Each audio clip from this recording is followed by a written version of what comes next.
So guys first time আমি গেছিলাম মমতা ব্যানার্জিকে দেখতে।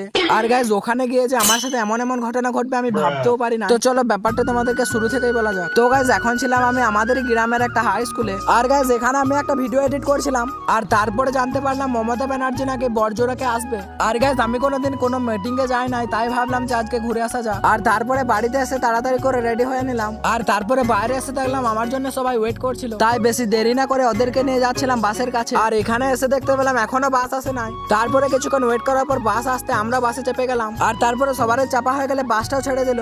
আর গাইস আমাদের গ্রাম থেকে আরো বাস যাচ্ছিল। আর তারপরে কিছুক্ষণ জার্নি করার পর চলে এলাম আমরা মালিয়ারা রোডে। আর এখান থেকে আর বাস যাচ্ছিল না, তাই আমরা হেঁটে হেঁটে যাচ্ছিলাম। আর তারপরে কিছুক্ষণ হাঁটার পর যেখানে মিটিংটা হবে সেই জায়গাটাকে চলে এলাম। আর বেশি দেরি না করে তাড়াতাড়ি করে যাচ্ছিলাম ভিতরের দিকে। আর গাইস এই জায়গাটাতে হেলিকপ্টারটা ল্যান্ড করবে। আর আজকে ছিল প্রচন্ড রোদ, তো আমাদের হালাত তো আজকে পুরোটাই খারাপ হয়ে যাবে। আর গাইস এখন বাজছিল প্রায় 1টার মতো। আর মমতা ব্যানার্জি আসবে 2টোর সময়। তখন কি আর করা যাবে, এভাবে রোদে দাঁড়িয়েছিলাম। আর তারপরে প্রচন্ড গরম করছিল, তাই একটা করে পেপসি নিয়ে নিলাম। আর পেপসিটা খাওয়ার পর একটু রাহাত মিলাম।